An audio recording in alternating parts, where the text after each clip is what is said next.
तो हेलो बच्चों, आज हम बात करेंगे रेट्रो अल्डोल के बारे में।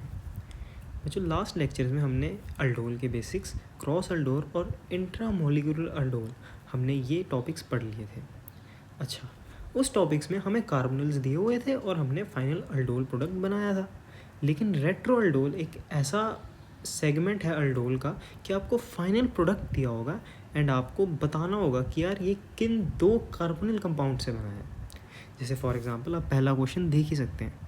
आपको फाइनल एक प्रोडक्ट दे रखा है एंड आपसे पूछा है कि यार कौन से दो कार्बोनिल लूँ कि ये बन जाए।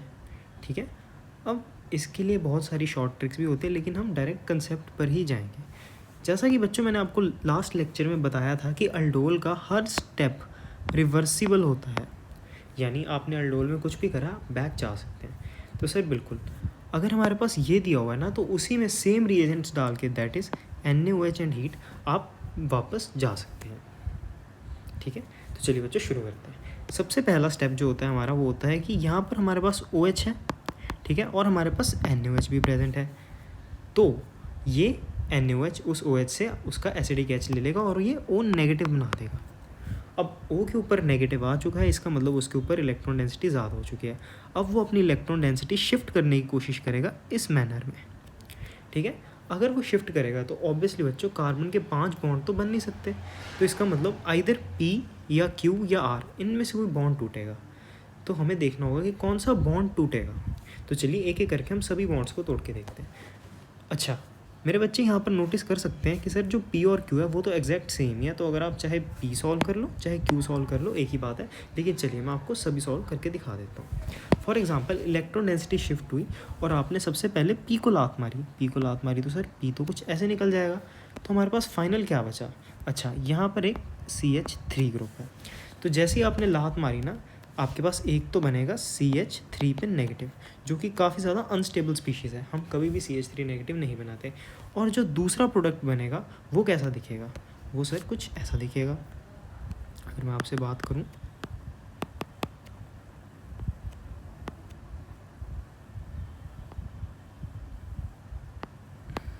ये देखिए सर, ये तो लगते नहीं अल्डोल के प्रोडक्ट्स होंगे, क्योंकि यहाँ पर तो आप अटैक भी कराएंगे। मान लीजिए अगर ये मॉलिक्यूल हमारा बना भी है तो आपने यहाँ पर नेगेटिव बनाया और अटैक कराया, तो सर ये तो 1 2 3 और 4 मेंबर की रिंग ही बन रही है, लेकिन यहाँ पर तो सर ओपन रिंग है। तो डेफिनेटली सर ये तो नहीं होगा। अच्छा, मेरे बच्चे नोटिस कर सकते हैं कि सर अगर आपने इलेक्ट्रॉन डेंसिटी शिफ्ट कराई थी ना और आप Q को भी लात मारते तो भी सेम ही चीज़ होती। तो ये दोनों केस तो सेम ही है। अच्छा, बात आते हैं सर अब R को लात मार के देखते हैं। अब जैसे ही R को लात मारी ना, तो इसके लिए हमें हल्का सा इसे वापस बनाना होगा। फॉर एग्ज़ाम्पल आप R को लात मारते हैं, जैसे ही R को लात मारी ना, तो आप ये देखिए होगा क्या बच्चों, यहाँ पर तो जो ये वाला ग्रुप है PH और ये वाला, यहाँ पर तो आएगा नेगेटिव प्लस। जैसे ही इलेक्ट्रॉन डेंसिटी शिफ्ट हुई तो आपको दिख सकता है कि इस वाले कार्बन पे सर एक तो डबल बॉन्ड O है और 2 मिथाइल्स हैं। सर ये बिल्कुल हमें सही प्रोडक्ट लग रहा है कि हाँ सर ऐसा ही हुआ होगा कि यहाँ पर नेगेटिव बना और उसने यहाँ पर अटैक करा, है ना। तो सर ऐसा प्रोडक्ट ही बना होगा। अच्छा, तो आपको इतनी बात समझ आई अभी? चलिए, बस आपको यही सोचना है इन क्वेश्चंस में कि सर जब नेगेटिव बना तो वो लात किसे मारेगा। आपको सबसे पहले गिनना है, क्योंकि ऑब्वियसली आपके पास मैक्सिमम 3 ही ऑप्शन होंगे लात मारने के लिए। हो सकता है यहाँ पर ऐसा कुछ होता तो भी लात तो ये कभी ना खाते ना, लात तो नेगेटिव यहीं पर बनता, क्योंकि ये वाला नेगेटिव स्टेबल है। सर स्टेबल क्यों है? क्योंकि डबल बॉन्ड O के साथ ये रेजोनेंस में है। ठीक है बच्चों, तो अगर आपसे कोई पूछे कि फाइनल कार्बोनिल प्रोडक्ट्स बता दो भाई कि किन दो से मिलके बना होगा कार्बोनिल प्रोडक्ट्स, तो मैं बोलूँगा सर एक तो हमारा होगा एसिटोफिनॉन और एक आपका होगा एसीटोन। आई होप बच्चों आपको ये क्वेश्चन समझ आया होगा। अच्छा, अब चलते हैं सर इसकी दूसरी एग्जांपल पर, जो मुझे ज़्यादा अच्छी लगती है समझाने में। ऐसी एग्जांपल जिसमें डबल बॉन्ड भी होता है। अच्छा, तो इसमें अगर मैं सिंपल सी बात करूँ सर, डबल बॉन्ड आया क्यों है? हमने पढ़ा था सर कि ना E1CB मैकेनिज़्म होता है, जिसके कारण ये अनसैचुरेशन आती है। अच्छा, अगर E1CB मैकेनिज़्म हुआ है तो सर कहीं पर तो OH ग्रुप रहा होगा। ठीक है, अब यहाँ पर OH बनाने की 2 पोजीशंस हैं। एक ये एक ये, चलिए दोनों ही बना लेते हैं। तो मैं एक को नाम दे देता हूँ ए और एक को नाम दे देता हूँ बी। तो पहले हम एक के सॉल्व करते हैं अच्छे से। फॉर एग्ज़ाम्पल आप ये देखिए, मैंने कहा कि यार डबल बॉन्ड है ना यहाँ, तो OH ग्रुप या तो यहाँ हो सकता है या ये OH ग्रुप यहाँ हो सकता है, क्योंकि सर दोनों केसेस में अगर आप E1CB कराएंगे तो सेम प्रोडक्ट ही आएगा। हमें नहीं पता अभी OH कहाँ था। तो चलिए अब सॉल्व करते हैं। मैंने अभी आपको समझाया कि अल्डोल की हर स्टेप जो है वो रिवर्सिबल होती है, तो NOH तो अभी भी सर रिएजेंट्स में बड़ा ही है। तो हम एक काम करते हैं, इस O का H निकाल लेते हैं। सबसे पहले हम केस A सॉल्व कर रहे हैं, तो इस O का H निकालने के लिए मैंने क्या करा, मैंने इस O का H निकाल दिया और इसे दे दिया एक नेगेटिव चार्ज। अच्छा, अब वही सेम चीज़ सर, नेगेटिव है तो उसके पास इलेक्ट्रॉन डेंसिटी बहुत ज़्यादा है, तो उसने अपनी इलेक्ट्रॉन डेंसिटी करी शिफ्ट।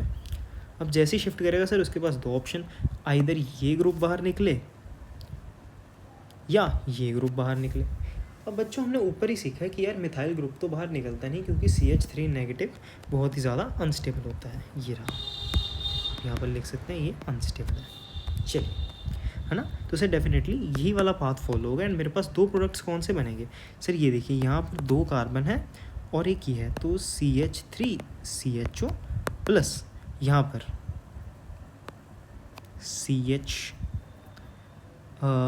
CHO और CH2 पे नेगेटिव। ठीक है, फाइनल प्रोडक्ट तो ये बना है। और सर ये हम बोल भी सकते हैं बिल्कुल सही है, क्यों, क्योंकि इस नेगेटिव ने यहाँ पर अटैक करा होगा, है ना बच्चों। तो अगर इस नेगेटिव ने यहाँ अटैक करा है तो ही ये प्रोडक्ट बनेगा। तो सर आइदर ये केस तो पॉसिबल है ही। ठीक है, दो कार्बोनिल्स अब इस केस में दोनों सेम ही आ रहे हैं, वो है CH3 CHO। ठीक है बच्चों, अब बात करते हैं हम दूसरे केस की। ठीक है, CH3 CHO के खुद पे जब अल्डोल कराएंगे तो ये प्रोडक्ट हमें मिल जाएगा, है ना, ये हमने सॉल्व भी करा हुआ है। चलिए अब इस केस की बात करते हैं। अब इसमें भी सर सेम मैकेनिज्म से जाएंगे कि NOH पड़ा है तो हम यहाँ से नेगेटिव निकाल देंगे, तो हमने यहाँ पर O नेगेटिव बनाया। अब अगेन इसमें वही सेम चीज़ सर, O नेगेटिव है तो इलेक्ट्रॉन डेंसिटी है वो उसे शिफ्ट करना पड़ेगा। अब शिफ्ट करते हैं तो सर हमारे पास अगेन दो ही ऑप्शन सर, या तो ये ग्रुप निकले या ये ग्रुप निकले। अच्छा, तो अब इसमें मैं दोनों ग्रुप्स ही निकाल कर देख लेता हूँ। फॉर एग्ज़ाम्पल हमने इसे नाम दे दिया है 1 और इसे नाम दे दिया है 2। चलिए मैं 1 निकालता हूँ सबसे पहले। जैसे ही मैंने 1 निकाला ना तो मेरे बच्चे बोलेंगे सर 1 ग्रुप तो बहुत ही गंदा है। मैंने पूछा क्यों, तो कहेगा सर ये तो कुछ ऐसा बन रहा है CH3 और CH2 पे नेगेटिव। सर ये तो आप यहीं पर मना कर दो, अनस्टेबल है, ऑलरेडी यहाँ से प्लस आई इफेक्ट आ रहा है, ऑलरेडी यहाँ पर नेगेटिव है, तो सर इससे अनस्टेबल चीज़ तो हो नहीं सकती। ठीक है, तो मेरे बच्चे बोलेंगे कि सर आप इस ऑप्शन को तो हटा ही दो। ठीक है, बचता अकेला ऑप्शन 2। चलिए ऑप्शन 2 सॉल्व करके देखते हैं। ऑप्शन 2 देखिए, अब ऑप्शन 2 में आपको दिखेगा कि जो आपका ये वाला सेगमेंट है ना बच्चों, ये वाला सेगमेंट इस पर नेगेटिव आ रहा है। तो सर कैसे कहना चाह रहे हो आप, CH और यहाँ पर नेगेटिव, और जो दूसरा सेगमेंट है वो आपका कुछ ऐसा दिख रहा है। अब ये देखिए बच्चों, ये टेक्निकली आपको नहीं लगता कि ये HCHO से आया होगा, HCHO से, है ना बच्चों, ये HCHO से तो आया होगा। लेकिन हमने पिछली वीडियोस में देखा कि यार HCHO पे तो अल्फा H होता ही नहीं, अगर उस पर अल्फा H नहीं होता तो वो अटैक कहाँ से करेगा। और आप कह रहे हो कि यार यहाँ पर नेगेटिव बना, अटैक करो तो ये प्रोडक्ट बना है। अरे सर आप तो बिल्कुल ही झूठ बोल रहे हो, ये बात तो पॉसिबल है ही नहीं। तो HCHO कभी भी अटैक नहीं करेगा, इट नेवर अटैक्स। अच्छा, इसका रीज़न भी हमें पता है बच्चों, क्योंकि उसके पास अल्फा H ही नहीं होता। आप उस कार्बन पे नेगेटिव बना रहे हैं जिस पर कार्बोनिल है, आप अल्फा से तो बनवा ही नहीं रहे, तो इसका मतलब सर ये केस तो बिल्कुल ही गलत है। चलिए, तो हमें पता लग गया कि सर हमारा आंसर इसी केस से आ जाएगा। ठीक है, तो बच्चों क्रॉस रेट्रो अल्डोल के यही दो जो स्पेसिफिक टाइप्स हैं, ये बहुत ज़्यादा पूछी जाती है आपसे मेंस और एडवांस में। अगर आपको इनकी इन डेप्थ नॉलेज है तो आप इसे सॉल्व कर सकते हैं। अगर OH वाला ग्रुप दिया होता है तो हम डायरेक्ट नेगेटिव बनाकर देखते हैं कि किसे लात पड़ेगी, और अगर ये वाला ग्रुप दिया होता है डबल बॉन्ड वाला तो हम सोचते हैं कि सर दोनों साइड OH बनाते हैं, देखते हैं E1CB कैसे हुई होगी, एंड उसके हिसाब से प्रोडक्ट्स बनाते हैं। अच्छा, अब इसके रिलेटेड मैं आपको 1 से 2 सवाल दे रहा हूँ जो कि आप खुद ट्राई कीजिए और हमें कमेंट सेक्शन में आंसर बताइए। जैसे सबसे पहला क्वेश्चन था, ये CC का मतलब कार्बोनिल कंपाउंड, आप ले लीजिए अगेन NOH शीट। अच्छा, यहाँ पर मैं बेसिस की जगह पर ना BaOH होल ट्वाइस भी यूज़ कर सकता हूँ, ये मैंने आपको बता रखा है। ठीक है, तो ये कुछ ऐसा सवाल है आपका। ये थोड़ा सा अनक्लियर है। OH और यहाँ पर डबल बॉन्ड हो। ठीक है बच्चों, एक और सवाल ले लीजिए। एक और सवाल, कार्बोनिल कंपाउंड, अरे अरे अरे अरे अरे, अरे। NaOH और हीट।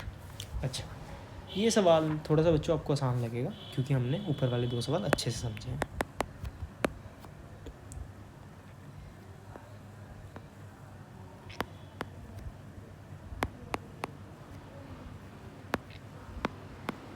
तो चलिए बच्चों, आज के इस लेक्चर में इतना ही। मैंने आपको बस रेट्रो अल्डोल ही सिखानी थी क्योंकि ये जो हमने कुछ टॉपिक्स पढ़े हैं, अल्डोल का basic, cross aldol, intramolecular aldol और रेट्रो अल्डोल, ठीक है। तो इन्हीं टॉपिक से जेईई मेंस में बार बार घूम घूम कर सवाल आते रहते हैं।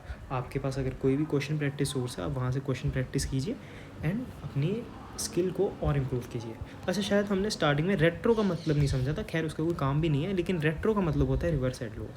ठीक है, तो चलिए बच्चों, आप ऐसे ही पढ़ते रहिए। Good bye.